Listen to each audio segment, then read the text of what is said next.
Hello and welcome to Dialogue. Liz Truss, who spent a tumultuous 45 days as the United Kingdom's shortest-serving prime minister last year, has started her 5-day trip to China's Taiwan province. It is yet another high-profile politician to set foot in Taiwan following the former U.S. House of Speaker Nancy Pelosi's visit. How did Taiwan become a hot spot for the West? And how will China respond to this latest visit? How will it impact China-UK relations? To discuss these issues and more, I'm joined by John Ross, Senior Fellow at the Chongyang Institute for Financial Studies, Renmin University of China, Professor Gong at the University of International Business and Economics, and Andy Lee, a correspondent in Taipei. That's our topic. I'm Xu Qinduo.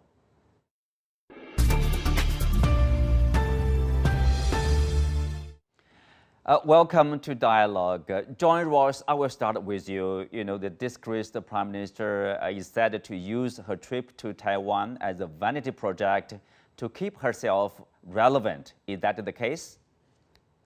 Well, I don't think it would carry great weight. I mean, she is the shortest shortest term Prime Minister in British history. And I would say the overwhelming view is that her Prime Ministership was disastrous. And she was forced out of office extremely rapidly.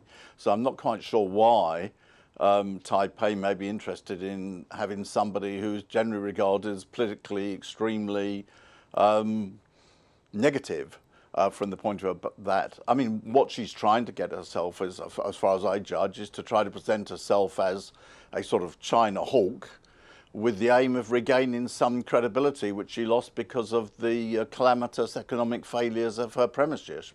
So I think it's a bit lightweight, to be quite honest. John Gong, obviously Liz Truss, as John Ross said, she's a lightweight. She's almost destroyed the UK's economy during her 6 weeks premiership.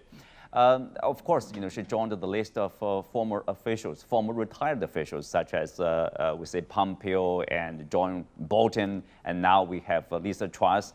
They have something in common, probably. They are retired officials. They are China hawk. They are also, promoting basically confrontation with China instead of, seeking peace or dialogue. What's her, do you think there's any different from her trip to Taiwan from that, like Pompeo and John Bolton? Well, I tend to agree with John that Truss' political life is probably gone for good in Great Britain. I think the purpose of her trip is mostly coming from the Taiwanese side. I think, her title, ex-prime minister, is something of a little bit of a value to them. And it's a practice at that organization, that foundation, the Prospect Foundation, to invite ex-high-level government officials to visit Taiwan as a way of, raising the political profile on an international stage. And this is, not surprising to me at all. So I think, this is mostly coming from the Taiwanese, that particular organization's point of view, or it is their initiative. And I would also imagine that they paid quite a bit of money. I think money definitely plays a role here.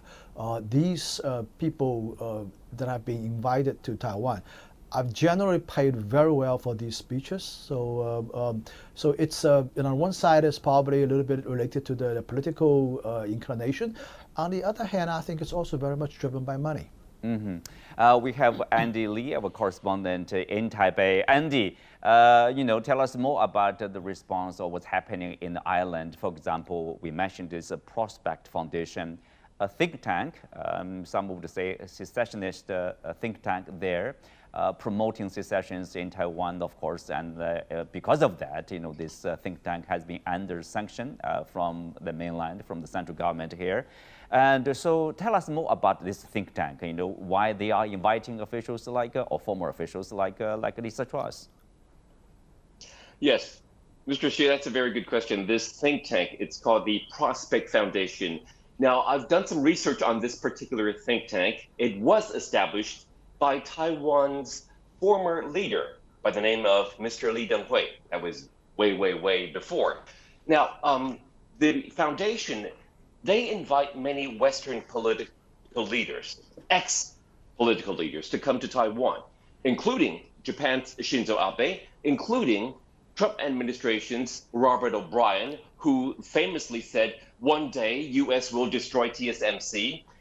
And they also invited Trump administration's Mr. Mike Pompeo, and they also lobbied for Nancy Pelosi to come to Taiwan. And now they're asking Liz Truss, UK's former prime minister, to come to Taiwan. Now, the reason that they are inviting these out-of-dated Western politicians to come to Taiwan, paying them big money, I'll elaborate on that later, is because they want to instigate differences. They want to fan confrontation between people across the Taiwan Strait, which is very, very non-constructive, I would say.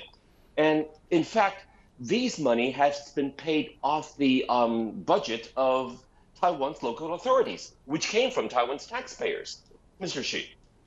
Well, yes, you mentioned this interesting point about the money. People would say follow the money. What we know is that, like, the former U.S. Secretary of State Mike Pompeo was paid $150,000 US for his trip to Taiwan. Of course, speech there, and now people asking, what kind of payment is there for Liz Truss? And there's some criticism seems to be from the island. For example, the people would say, they show up on the island and go for the big speaking fee. Is that the case?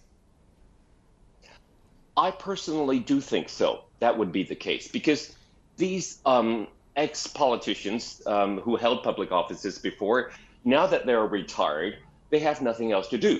And so this Prospect Foundation invite these high-profile politicians before they're forgotten by the public to come to Taiwan. So from the side of these politicians, one, they came for the money, and two, they gain international media attention once again. So that is quite satisfying for them. Now, these money, Mr. Mike Pompeo was accordingly paid $150K US, and the amount of money that this Prospect Foundation lobbied for Nancy Pelosi to come was as high as NT dollars, 94 million NT dollars. Now that, in terms of foreign exchange into US dollar, would be as much as 3 million US dollars to lobby for Nancy Pelosi to come. Now, I do not know as of yet how much they're paying Liz Truss as of now, but I do know that they're paying her big money. And Taiwan people are very unhappy because the money that are paid to these Western politicians from this Prospect Foundation, as I've mentioned earlier, this came from Taiwan local authorities' secret budget, the budget that Taiwan local authorities used to develop relationship with foreign entities. Now, in this case, foreign entity, external forces, that is very unfriendly to the stability of Taiwan Strait. So Taiwan people are unhappy about it. It is taxpayers' money that we are talking about here, Mr. Xi. Yeah, and lastly, money aside, given the chaos. Hold on, I join you. Given the track, Liz Truss' track record of causing chaos, based on your observation, do you think her trip, in any sense, will bring peace and dialogue or stability for this region?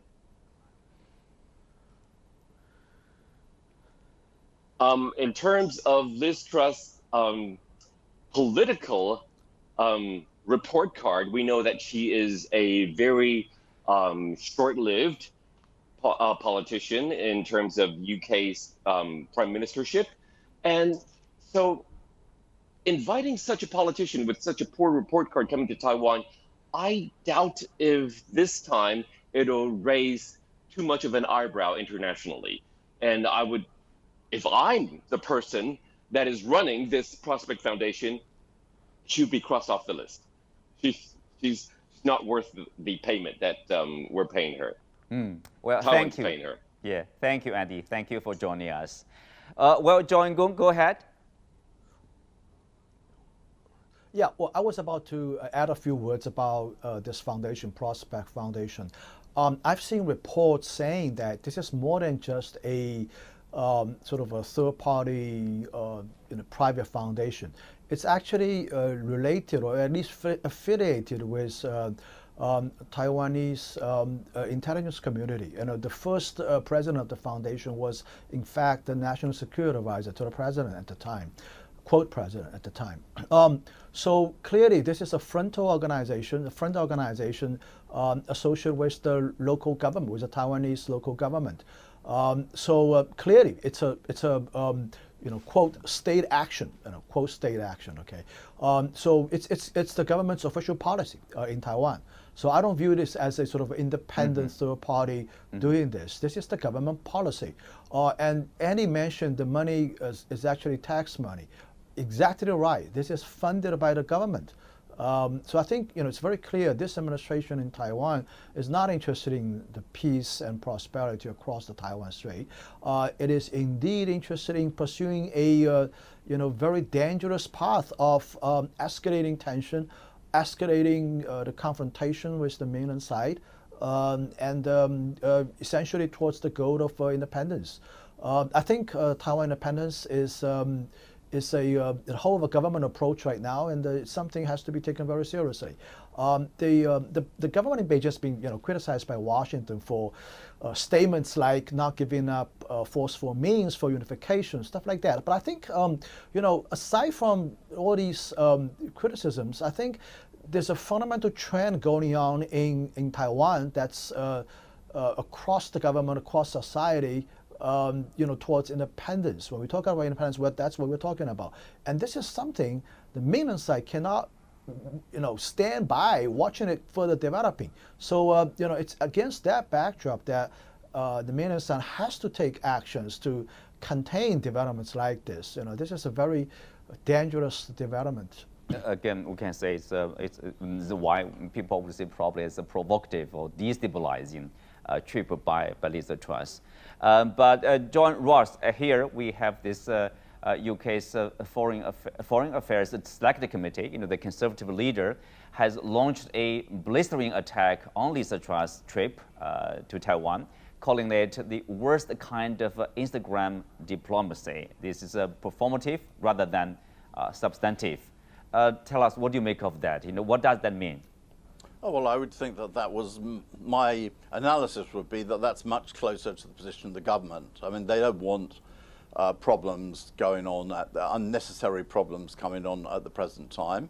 They're trying to tread a very fine line between, on the one hand, Rishi Sunak knows perfectly well the importance of economic relations with China. He was Chancellor of the Exchequer, and he was rather in favour of good economic relationships with China. And on the other hand, they're under a lot of pressure from the United States to have bad relations with China because of the types of things which the United States is doing with its technology sanctions, keeping Huawei out of Britain's 5G system and things like that.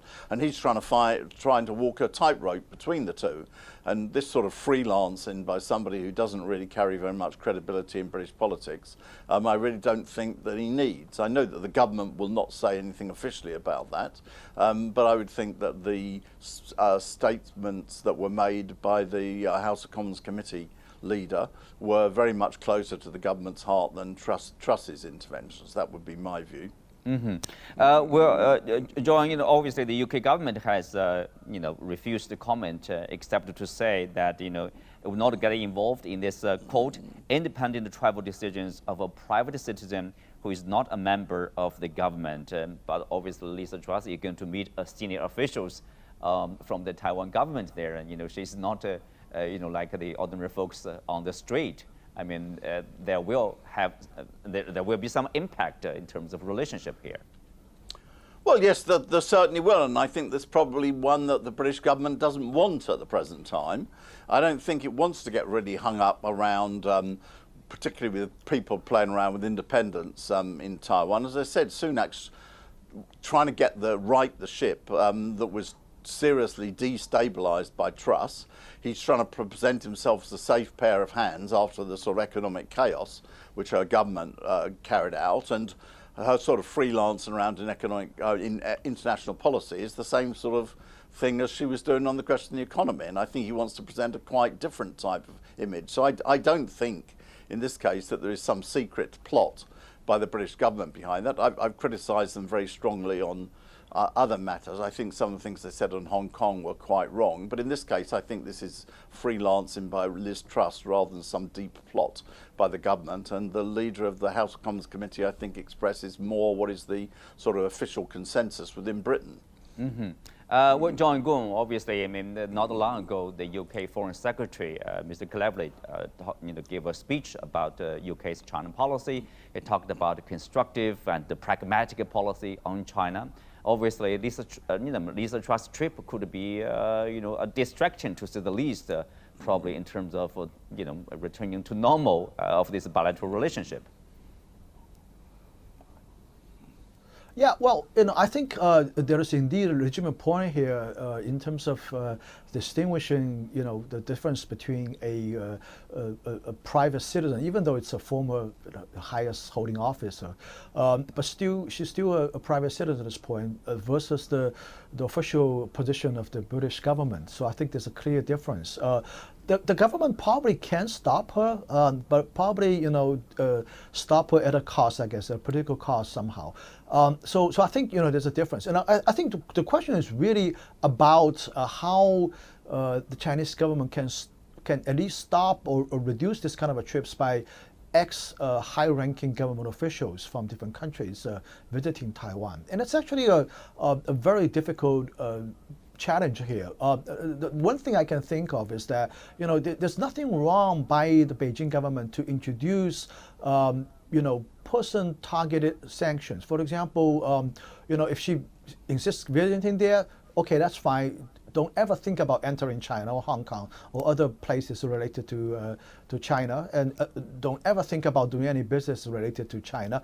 And there are actually plenty of precedents here. As common as it's just at the place that I'm saying here in Israel, for example. If your passport, no matter if you're a government official or not, if your passport has a visa stamp from Iran, don't even think about coming to Israel anymore. I'm pretty sure Iran does the same thing. So, these kind of measures, I would imagine that definitely can be applied to these officials who are thinking about visiting Taiwan. That's their personal decision, and there are consequences that they have to bear. And they have to live up with their consequences. At least I can think of that. And also, things like, personal sanctions targeting their business interests, for example. That's something that can also be considered.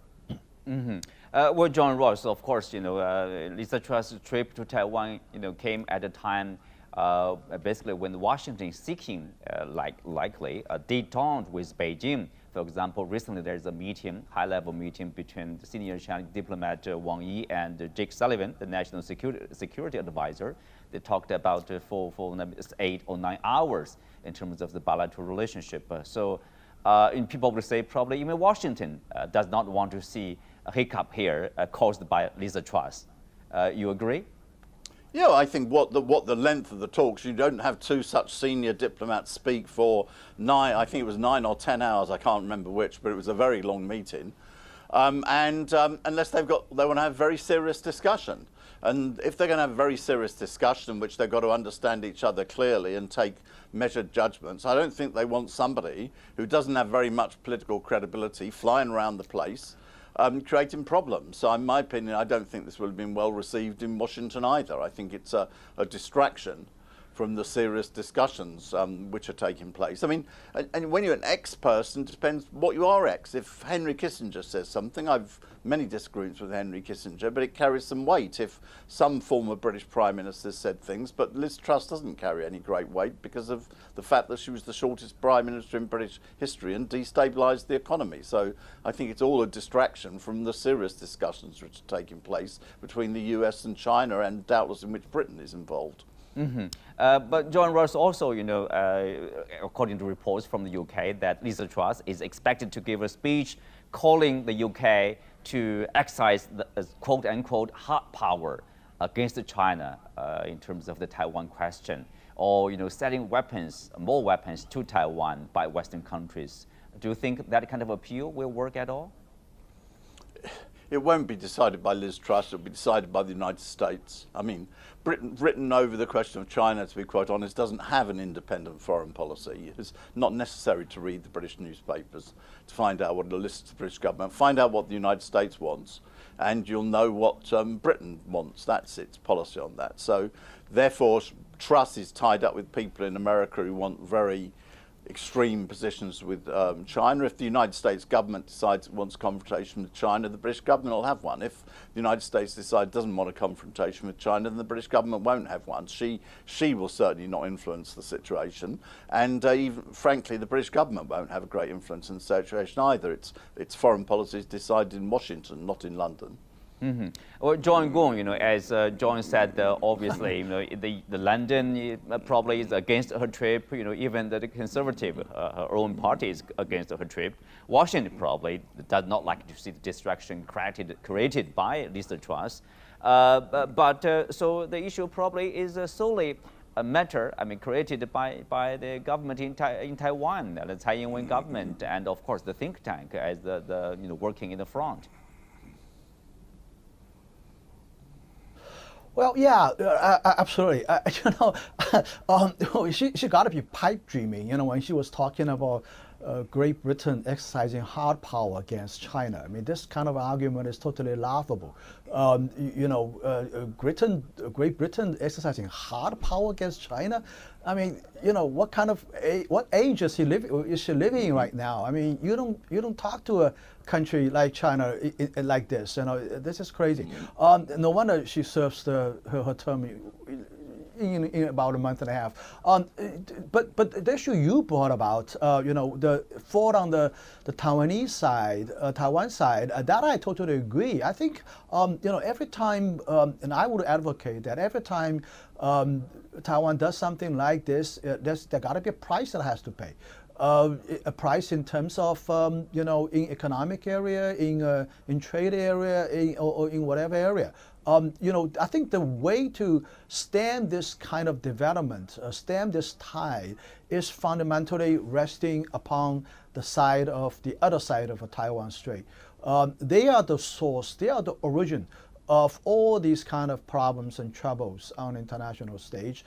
I think Beijing government has to work towards that end. There got to be some methods, some ways that can deter these kind of activities. This organization, the Prospect Foundation, is essentially, taking a position or taking a strategy of instigating a strong China response, instigating a tense situation across the Taiwan Strait. They're not interested in peace. They're not interested in a good relationship between the two sides.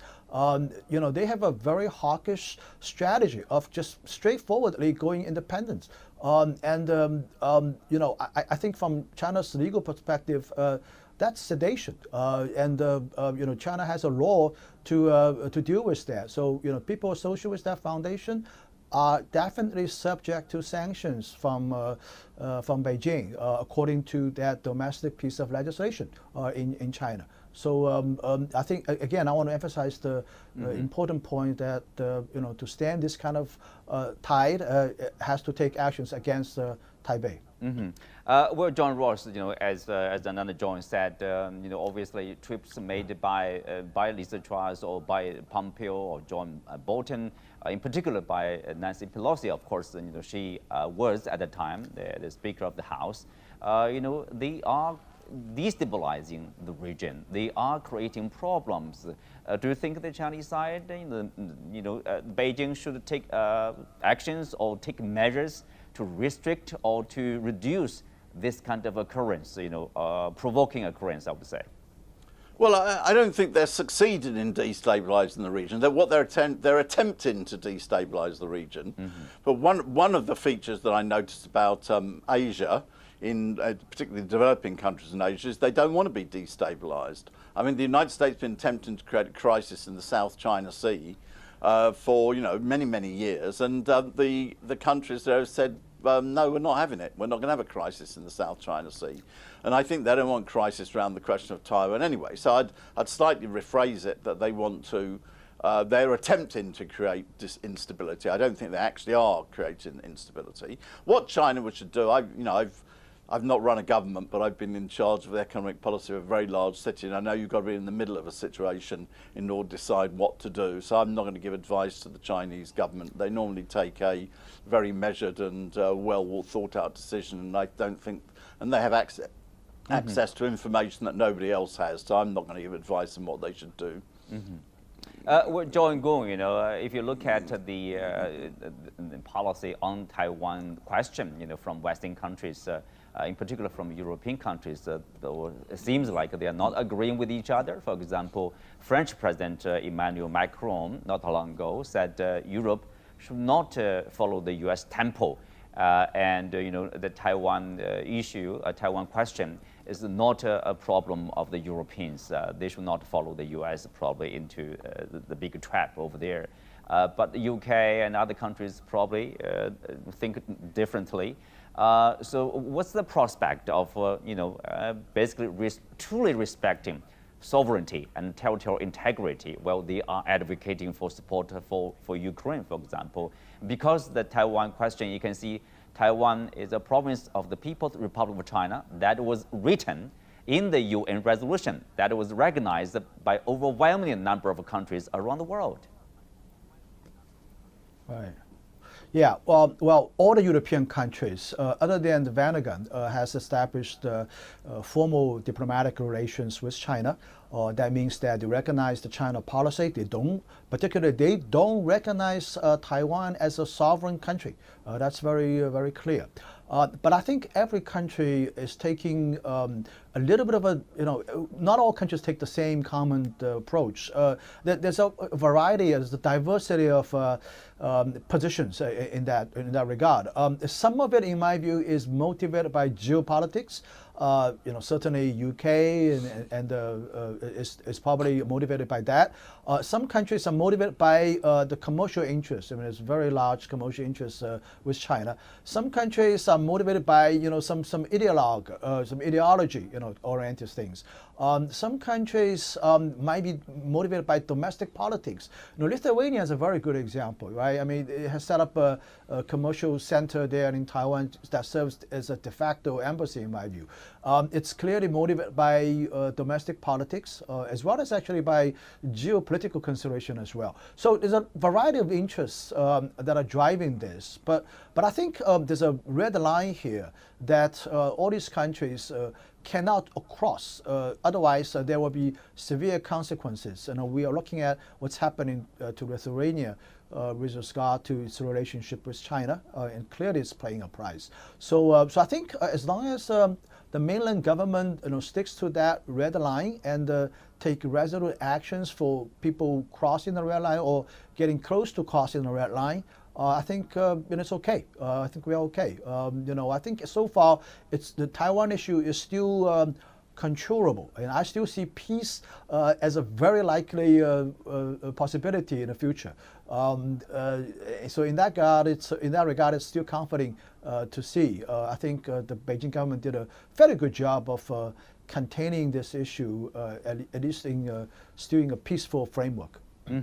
Well, John Ross, briefly, as Washington is seeking, to talk to Beijing, do you think the Taiwan question will somehow be probably be put aside? We can see somehow more peace and stability there?